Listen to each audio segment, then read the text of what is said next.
Hello दोस्तों, स्वागत है एक बार फिर से आपका मेरे चैनल पे लीगल न्यूज 127 पे।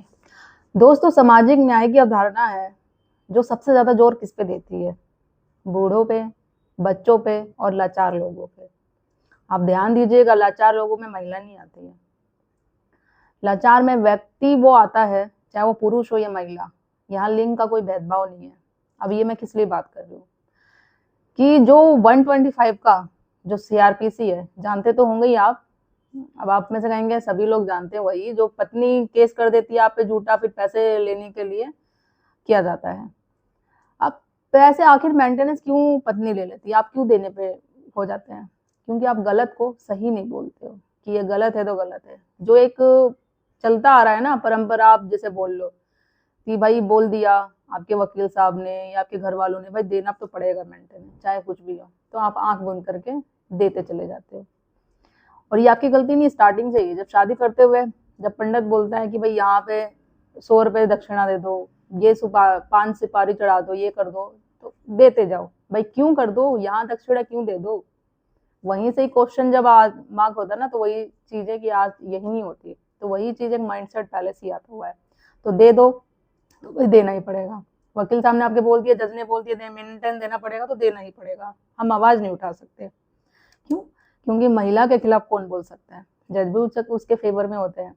क्यों? जब भी अगर केस भी जाता है, कुछ जज क्या होते हैं कि आपकी बात सुनेंगे नहीं, एविडेंस देखेंगे नहीं। वो आ गई तो भाई ठीक है बेटा, तू तो मेंटेनेंस देने आई है, जो तू बोल रही है सब कुछ सही है।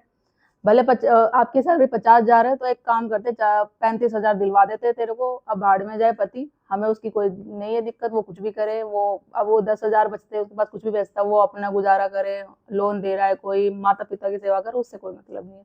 तुझे न्याय दिलवाएंगे, तुझे पैसा दिलवाएंगे। ऐसा होता है। आपकी बात से बिल्कुल सहमत हूँ जो आप लोग कहते हैं, बट दूसरी तरफ ऐसा नहीं मैं बोलूंगी कि सारे जज सारे वकील एक जैसे ही होते हैं, अच्छे भी होते हैं। तो आज की वीडियो में मैं बात करूंगी कि कैसे जो लाचार में, जैसे मैंने बोला महिला नहीं आती है, 125 जो एक है मेंटेनेंस, किसी को भी दिलवा सकते हैं, चाहे पुरुष हो या महिला हो। अब जो ये मेंटेनेंस दिलवाया जाता है उसको कैसे रोके, इससे बाहर कैसे निकले, क्या इसका सोल्यूशन है? तो यही वीडियो बहुत ज्यादा इंपॉर्टेंट है। एक ऐसा मैं आपको सोल्यूशन बताऊंगी, लीगल तरीका बताऊंगी जो आपके बहुत काम आएगा। जानने के लिए आपको कानून की परिभाषा समझनी पड़ेगी, उसको डेप्थ तक समझना पड़ेगा, लीगल अवेयर होना पड़ेगा। जब भी आप अपने केस में फाइट कर पाओगे और मेंटेनेंस देने से बच पाओगे। तो ज्यादा लोग तक वीडियो मेरी शेयर करिए, जो आप जैसे ही लोग पीड़ित हो। और चैनल को सब्सक्राइब नहीं किया अभी तो सब्सक्राइब करना बिल्कुल मत भूलिए। साथ ही बेल आइकन दबा दीजिए ताकि आपको टाइम से मेरी वीडियो की नोटिफिकेशन सबसे पहले मिलती है। दोस्तों देखो, वैसे तो जो ये मेंटेनेंस का केस होता है, सबसे बहुत बड़ा टास्क होता है पुरुषों के लिए कि दिया जाए पत्नी को। मना नहीं किया जाता भाई, कि देने को तो रेडी है, पत्नी को मेंटेन करने को रेडी है, तो ये थोड़ी ना कहीं लिखा हुआ है कि वो बाहर जाके ससुराल छोड़ के अपने मायके में केस करे। मेंटेनेंस का मतलब ये होता है कि भाई उसकी इच्छा है, उसका खाना पीना जो उसकी है इच्छा है वो पूरी की जाए, तो वो तो करने को रेडी है भाई। तो केस करके ही क्यों, ससुराल छोड़ के ही क्यों? तो ये चीज आप हमेशा बोलो, जो मैं हमेशा बोलती हूँ आपको चीजें। ठीक है। अब बात रही, देखो 125 सीआरपीसी ये कहता है कि उस व्यक्ति को मेंटेनेंस दिया जाता है जो, जैसे कि आपने नेग्लेक्ट कर दिया हो, उसको रिफ्यूज कर दिया हो, वो पूरी तरीके से लाचार हो। लाचार में बूढ़े लोग भी आते हैं, बच्चे भी आते हैं। अब लाचार में कोई भी आ सकता है, बूढ़ा या महिला पुरुष कोई भी। ये नहीं है कि कहीं कानून में नहीं लिखा हुआ है कि मेंटेनेंस उसके लिए बनाया गया है, स्पेशली उस पत्नी के लिए या बहू के लिए, कि जिसके साथ अत्याचार हो रहा है। बट आप जैसे कि पुरुषों काफी होते हैं जो पत्नियों के साथ भी करते हैं अत्याचार। ठीक है। अब उसको नीड है पैसों की, बट वो नेगलेक्ट कर रहा है, रिफ्यूज कर रहा है। या माता पिता बूढ़े लोग भी हो सकते हैं, उन्होंने भी केस किया, बेटा दे नहीं रहा, तो रिफ्यूज करना।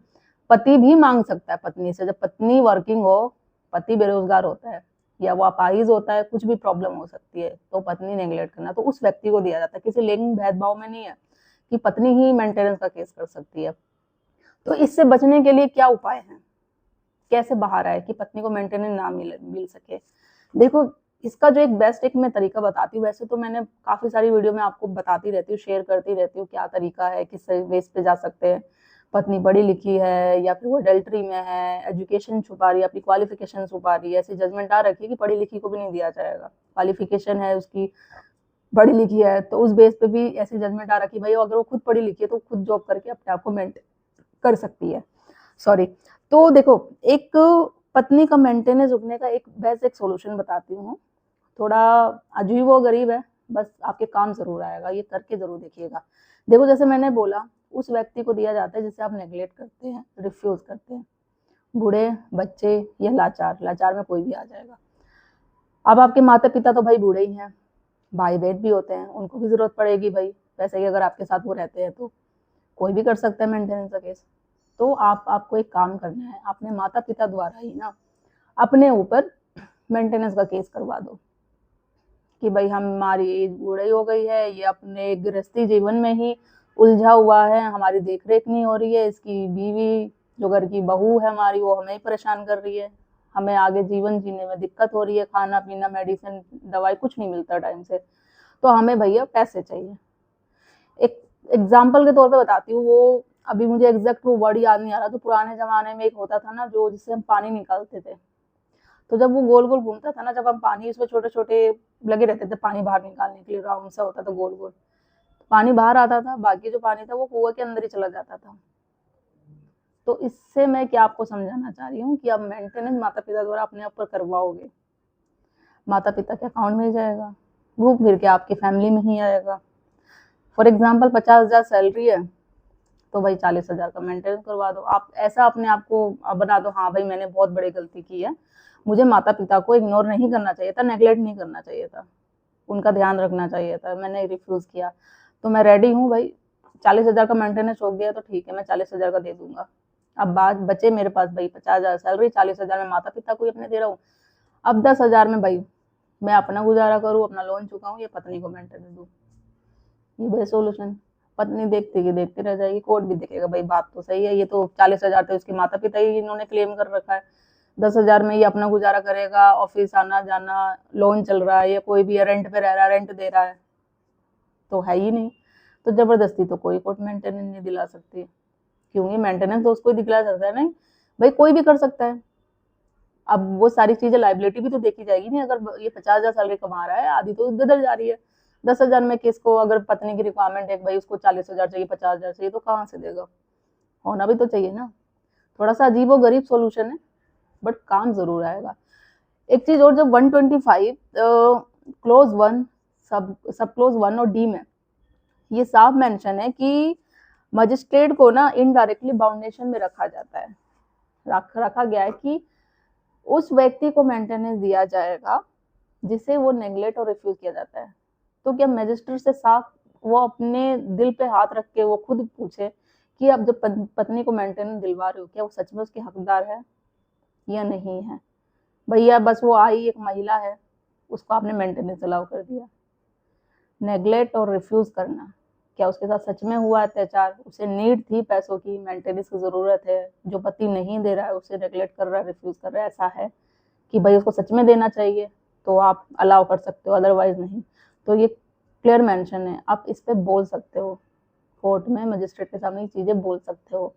तो 125 को इतने हल्के में मत लो आप, ठीक है, क्योंकि ये किसी कानून किसी किताब में नहीं लिखा गया है कि जब 125 सीआरपी का केस करते हैं जो पत्नी ही डिमांड कर सकती है पैसे की, घर की बहू ही कर सकती है, सिर्फ वो महिला ही कर सकती है, और भी लोग कर सकते हैं।